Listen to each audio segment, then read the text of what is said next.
कि मेरा कोई नहीं है तेरे सिवा, मैं किसके सहारे जी पाऊं। मेरा कोई नहीं है तेरे सिवा, मैं किसके सहारे जी पाऊं। चरणों से दूर किया मुझको, चरणों से दूर किया मुझको। अब तुम ही बताओ कैसे रह पाऊं। अब तुम ही बताओ कैसे रह पाऊं। अब तुम ही बताओ प्रभु मुझे किधर कहाँ वो जाना है।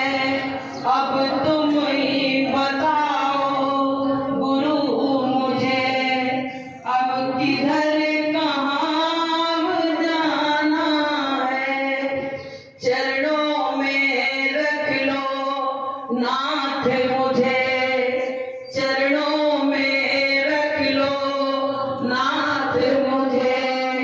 अब वापिस घर नहीं जाना है, अब वापिस घर नहीं जाना है।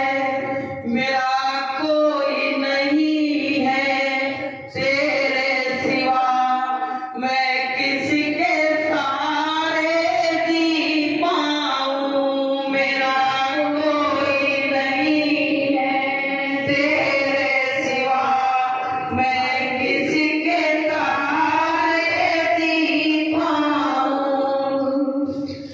सब बातों को सुन के भी मुझे अपना एक निभाना है।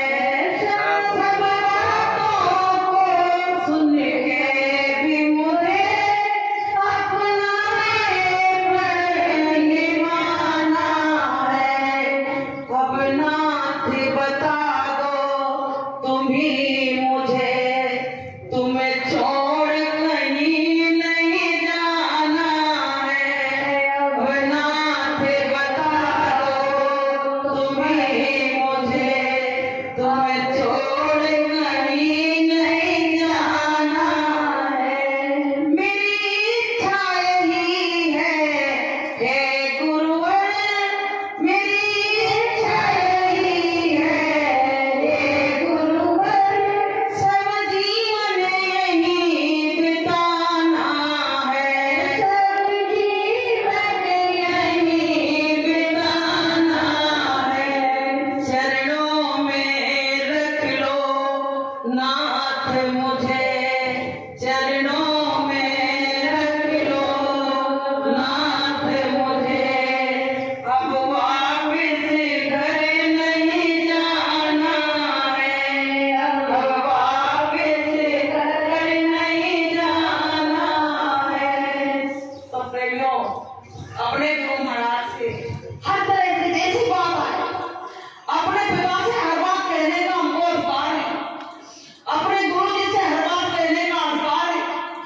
तो अपने गुरु से हम कह सकते हैं, और किसी पे अधिकार नहीं उससे हम क्या कह सकते हैं। हमारे गुरु महाराज ने हमसे तुलना मौदे की। प्रेमियों, गुरु महाराज ने कहा जब तक जो तुम आवाज दोगे तो मैं तुम्हारे पास रहूंगा, तुम्हारे पास खड़ा हो जाऊंगा, आ जाऊंगा। तो प्रेमियों, हमारा विश्वास धीरे धीरे हम लोगों का खत्म होता जा रहा है। क्यों खत्म होता जा रहा है?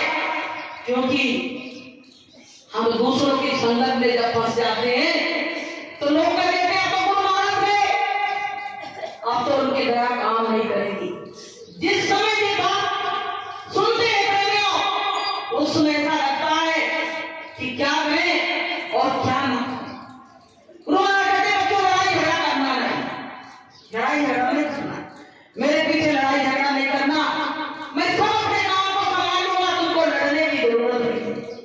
क्योंकि गुरु नहीं चाहता है कि हमारे बच्चे आपस में लड़के और मर जाएं और इनको कुछ मिल भी नहीं पाए कि गुरु के नाम पे मर गए। नहीं, गुरु महाराज इतने पावरफुल है प्रेमियों। गुरु महाराज ने कहा बच्चों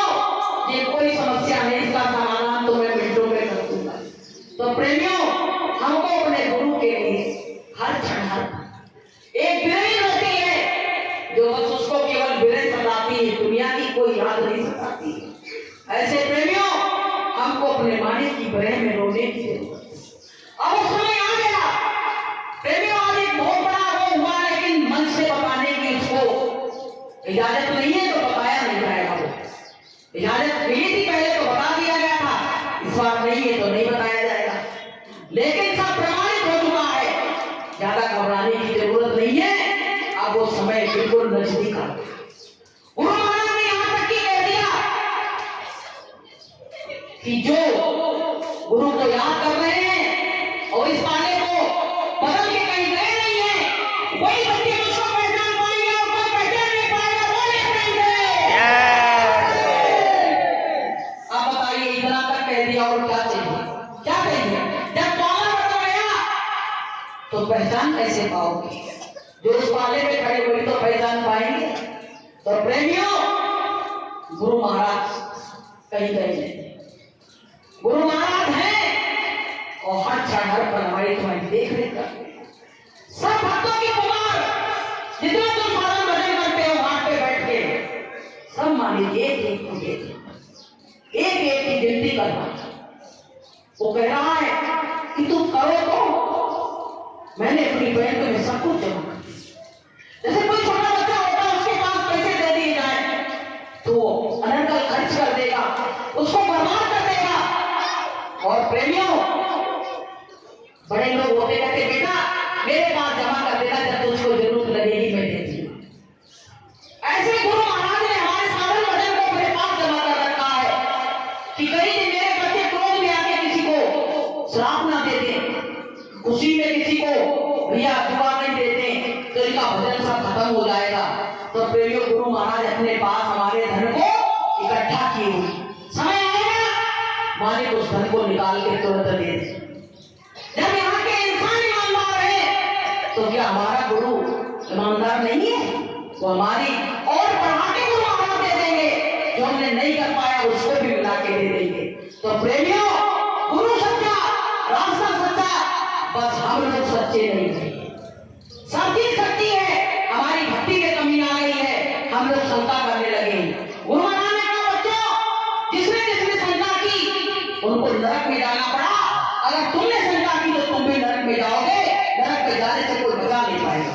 तो प्रेमियों, हमको अपने गुरु के उस पर एक एक बात विश्वास के साथ गुरु के वचनों को बिल्कुल हृदय में बस यही कहो कि मेरे बीच में मेरा गुरु हो और मैं हूं, मुझको तीसरे की जरूरत नहीं है, क्योंकि तीसरा आएगा तो जरूर गड़बड़ करेगा। तो प्रेमियों, बस मेरा गुरु और मैं हूं, मुझको किसी की जरूरत नहीं। और कोई प्रेमी अगर सत्संग की बात लेके आया तो उसकी जरूर सुनो। जैसे जब भगवान कृष्ण वहां चले गए थे तो गोपियां रो रही थी, तो उधर को भेजा कि जाओ मेरा संदेश को वहां बता देना। गोपियां बहुत रो रही है, बहुत परेशान है। तो जब उधर जी चिट्ठी लेके आए और चिट्ठी जब खोलने लगे तो गोपियों ने एक एक चिट्ठी के इतने इतने टुकड़े कर दिए। तो उन्होंने कहा बताने तो दो कि क्या लिख के भेजा तुम्हारे लिए। तो कहने लगी बताए, हम तुम्हारी चिट्ठी को सुनना नहीं चाहते, मैं तो उनको हाजिर नाजिर देखना चाहते हैं, हम तुम्हारी चिट्ठी को सुनना नहीं चाहते। और क्या कहा कि वो मन न भय 10-20, एक मन था सो गयो शाम संग और को आया भय उधो मन न भय 10-20। मेरे 10-20 मन नहीं है जो तुम हमको बताने आए हो, हमको तो बस केवल अपना वही कृष्ण भगवान चाहिए और हमको कोई नहीं चाहिए। तो जब गोपियों ने इतना बड़ा संकल्प लिया तो क्या हम नहीं संकल्प ले सकते अपने गुरु के लिए? हम भी तो ले सकते हैं कि हमको कोई नहीं चाहिए, चाहे किसके पास कितनी भी बड़ी शक्ति आ जाए, मेरा तो जो गुरु है इतना शक्तिशाली है कि हमको किसी और की शक्ति की जरूरत नहीं। जय गुरुदेव। प्रेमियों, जुनून से भर जाओ, जोश से भर जाओ कि मेरा मालिक सच्चा, मेरा रास्ता सच्चा। अब हम इस रास्ते से कभी भटक नहीं सकते, चाहे मर जाएंगे और मिट जाएंगे, लेकिन इस रास्ते को कभी हम छोड़ के कभी नहीं जाएंगे। कि गुरु का नाम लेके जो मर जाएंगे, गुरु का नाम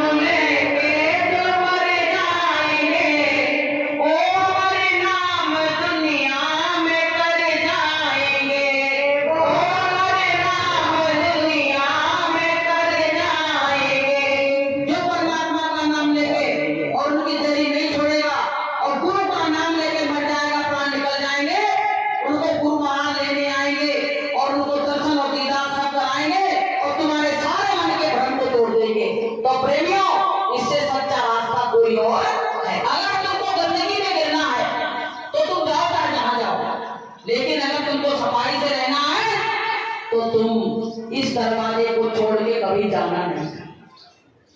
इस दरवाजे से अच्छा कोई और दरवाजा है नहीं। एक बार क्या हुआ था, एक व्यक्ति मर के गया तो उसके कुछ अच्छे पुण्य होंगे, तो वहां के लोगों ने कहा कि 2 दरवाजे बने हैं, इनमें से तुम चूज कर लो कौन सा दरवाजा तुमको लेना है। थोड़ी देर के लिए तुमको मौका मिला है, तुम्हारे कुछ पुण्य उदय हो गए। अब वो दोनों दरवाजों को देखा, बड़ी देर सोचता कौन सा दरवाजा है कौन सा नहीं है। अब प्रेमियों क्या हुआ, आखिरी में जब समय खत्म होने लगा उसने उस दरवाजा पे जाके हाथ रख दिया। उसमें बाहर की तरफ बढ़िया गायन बादल हो रहा, बड़ी अच्छी आवाजें आ रही। उसने कहा अच्छा किया कि दरवाजा ले लिया। बोले मेरी भी बात सुन लो, एक बार इस दरवाजे पे हाथ रख दोगे और उसके अंदर प्रवेश कर गए, उसके बाद दोबारा तुमको निकालेंगे नहीं। तो उसने कहा ठीक है नहीं निकालना। अब जैसे अंदर घुसा तो आगे की तरफ तो बहुत गाना बजाना हो रहे, और जब अंदर गया तो वहां रोने चिढ़ाने की आवाजें, भगा वहां से, करेगा एक बार और निकाल दो। बोले नहीं, तुमसे हमने पहले कह दिया था कि दरवाजा चुन के जाना, तुमने चुन लिया अब नहीं निकालेंगे। तो प्रेमी वहां जो व्यक्ति नरक में डाले गए थे वहां मार पड़ रही थी, कसों की मार पड़ रही थी। और उसने सोचा कि यहाँ बहुत अच्छे अच्छे लोग दिख रहे हैं और इसमें चले जाए तो बढ़िया राज करेंगे। ऐसे प्रेमी में समय आ गया, हमारी समझ से ये समय अब आ गया है, क्योंकि हमको भी दरवाजे 2 दिख रहे हैं। कोई कह रहा वहां चलो, कोई कह रहा वहां चलो। अरे जिस दरवाजे में गुरु महाराज ने प्रवेश करा दिया तो क्या वो दरवाजा गलत था प्रेमियों? अगर गलत था तो चुना क्यों था? अगर इसमें से तुम निकल के गए तो कोई हाल होगा जो वहां नरक में पीटे जा रहे थे और नरक में जाना पड़ेगा प्रेमियों, उसके लिए कोई और रास्ता नहीं। इसलिए प्रेमियों, प्रेमी भाई बहनों, हमको जो गुरु ने दरवाजा दिया है, कोई कितना भी कहे, तो हमारे गुरु ने जो दरवाजे में प्रवेश करा दिया है उस दरवाजे को छोड़ के हम कहीं नहीं जाएंगे, कहीं जाने की हमको जरूरत नहीं है।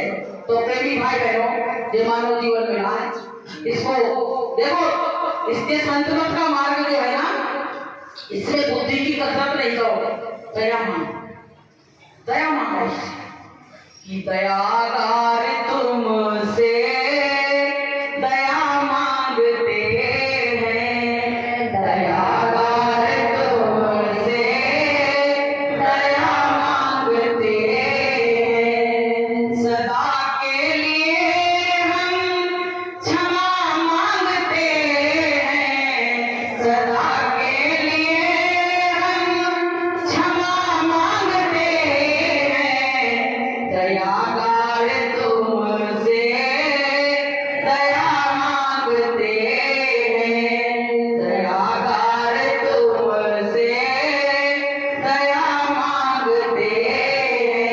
हे परमात्मा, हम तुमसे केवल दया मांग सकते हैं, और तो दया का सागर है, और सागर में से अगर एक बूंद दे भी देगा तो तेरा क्या बिगड़ेगा, तेरा क्या बिगड़ेगा। इसलिए प्रेमियों, अपने गुरु से दया मांगो, बस यही कहो गुरु महाराज हम भक्तों पे बस दया बनाए रखें, तेरे चरणों को छोड़ के हम कहीं चले ना जाएं, कहीं हमको काल खींच नहीं ले जाए मालिक, तुम्हारे चरणों बस तुम्हारे चरणों के धूली बने रहे, बस यही हमारी चाह है। तो प्रेमियों, अपने मालिक के लिए रो। मीरा ने रोया तभी मालिक मिला, सहजो भाई रोई तब परमात्मा मिला। तो प्रेमियों, हमको तुमको क्या हंसते हंसते मिल जाएगा कि वैसी चीज नहीं बाजार में खरीदी जा सके। अगर परमात्मा बाजार में मिल रहा होता तो तमाम इसमें करोड़पति लोग बैठे हुए हैं और ले जाते और परमात्मा को खरीद जाते। लेकिन परमात्मा ने क्या कहा है कि प्रेम से प्रकट होए में जा। तुम साधन पैसे से साधन इकट्ठा कर सकते हो, परमात्मा को नहीं बना सकते। लेकिन अगर तुम्हारे अंदर प्रेम पैदा हो जाए, अनुराग पैदा हो जाए, तो प्रेमियों परमात्मा तुमको तुरंत उसने कहा है कि मुझको कहां ढूंढे रे बंदे, मैं तो तेरे पास हूं। तू कहां मुझको ढूंढता फिर रहा है, मैं तेरे पास रहता हूं।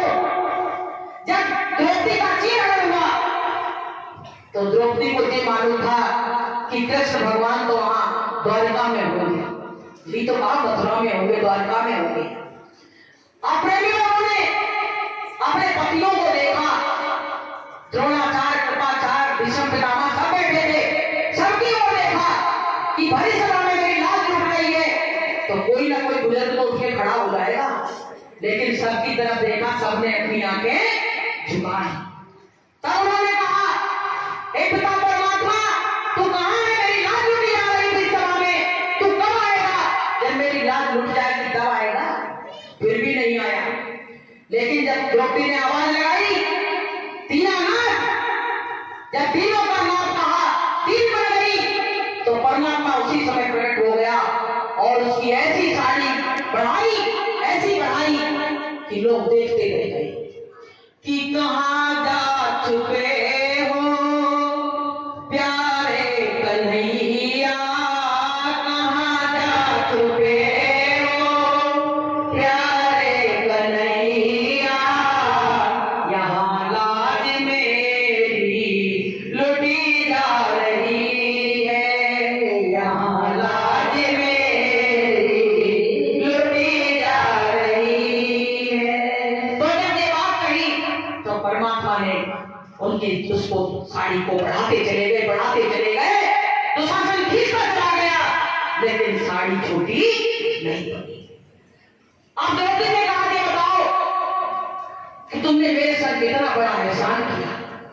तो भगवान ने कहा, पता है द्रौपदी, मैंने नहीं किया, तुमने मेरे ऊपर एहसान किया। बोले कैसे? बोले एक बार मैं चक्र सुदर्शन से मेरी उंगली कट गई थी, तो लोग इधर उधर के कपड़ा और वो ढूंढते फिर रहे थे कि कैसे उंगली बांध दे, खून बंद हो जाए। और तुम्हारी बहुत महंगी साड़ी थी और तुमने ये नहीं देखा कि मेरी साड़ी फट जाएगी, खराब हो जाएगी, तुमने तुरंत अपनी साड़ी फाड़ के और मेरी उंगली में पट्टी बांधी थी, उसी दिन का मैंने बदला चुका। बताइए, भगवान अगर इतना भी कोई भगवान का संग करता है, गुरु के संग करता है, तो वो तुम्हारे बदले को छोड़ता नहीं, वो छोड़ता नहीं है। जब महाभारत का युद्ध समाप्त हो गया तो प्रेमियों, वो उनके संग वो कौन थे? उनके घर गुरु को कृष्ण भगवान ने साग खाया विदुर के। तो जब युद्ध समाप्त हो गया तो कहने लगे, विदुर की याद की, तो कहने लगे वो मैं याद कर रहे थे। बोले हाँ, तुमको तो पूरे युद्ध में याद किया। बोले क्यों? कहने लगे वो विदुर ने हमको साग खवाया था ना, तो बस उसका बदला रह गया, तो मैंने सबका बदला चुका दिया है। तो विदुर रोने लगे, कहने लगे हमने वो साग खवाया, दुर्योधन के घर की मेवा त्याग के और मेरे घर का साग खाया और मेरा बदला चुकाने फिर रही। रोने लगे, कहने लगे बताओ, इतना सा करने पे इतनी याद, और अगर परमात्मा के लिए दिन और रात करें प्रेमियों, तो हमको क्या नहीं दे सकता है? क्या नहीं दे सकता? हम उसके लिए कुछ नहीं करते हैं, वो मेरे लिए सब कुछ करने के लिए तैयार। इतना इतना बदला गुरु महाराज कहते हैं, बच्चों तुम अगर हमको एक गिलास पानी पिलाते हो तो उसकी कीमत तुम्हारी सब अदा कर देता हूँ। और हम लोग बैठे, हम सेवा कर रहे हैं, हम संगत में खर्चा कर रहे हैं, हम कुछ नहीं खर्चा कर रहे हैं, हम कुछ नहीं कर रहे हैं। जितनी कृपा मालिक कर रहा है उसके बदले में कुछ भी नहीं कर रहे। उसी ने तो दिया है, तो उसी में तो खर्च कर रहे हैं। अगर उसने दिया ना होता तो हम कहाँ खर्च करते? तो प्रेमी भाई बहनों, एक बार क्या हुआ, एक बहन बहुत पुण्यदान करती थी और जब मर के गई यहाँ से, तो वहां वाले सुबह इसको नरक में ले जाओ। बोली नरक में क्यों ले जा रहे हो? तो बहुत पुण्यदान किया है, बहुत कुछ किया है। तो कहने लगी पुण्यदान ही तो किया, और क्या किया है? वो तो हमने तुमको दिया था तो हमको दे दिया, अलग से क्या? तो कहने लगे अलग से क्या करना था? बोले अलग से हमको परमात्मा की भक्ति करनी थी, हमको अलग से भक्ति करनी थी, जिसका करने से परमात्मा नहीं दिखेगा। अगर तुमने परमात्मा को घाट पे बैठ के उसके लिए रोए नहीं, चिल्लाए नहीं, जगाया नहीं, तो प्रेमियों उनको परमात्मा से कभी कुछ नहीं हो सकता है। तो प्रेमी भाई बहनों, हमारे लिए हमारे गुरु महाराज 24 घंटा खड़े रहते हैं। रात में लोग सो जाते हैं, माता पिता भी बच्चों का कर्तव्य अदा करके सो जाते हैं, लेकिन हमारा गुरु रात में भी जगता है और दिन में भी देखता है मगर ये क्या नहीं करता है। गुरु महाराज कहते बच्चों जब तुम कहीं जाते हो तो मैं तुमको निहारता रहता हूँ, देखता रहता हूँ। कहा गया कि जहाँ जहाँ मेरे भक्त चले और चलो मैं उनके साथ और पीछे पीछे मैं फिरूं, कभी न छोड़ूं साथ। तो क्या आज गुरु महाराज ने साथ छोड़ दिया? कभी नहीं प्रेमी सोचना, न छोड़ा है और न कभी छोड़ेंगे। वो तो पार लगाने आए हैं और पार लगा के ही ले जाएंगे। बीच भंवर में हमको छोड़ नहीं सकते कि गुरु जी मेरी ला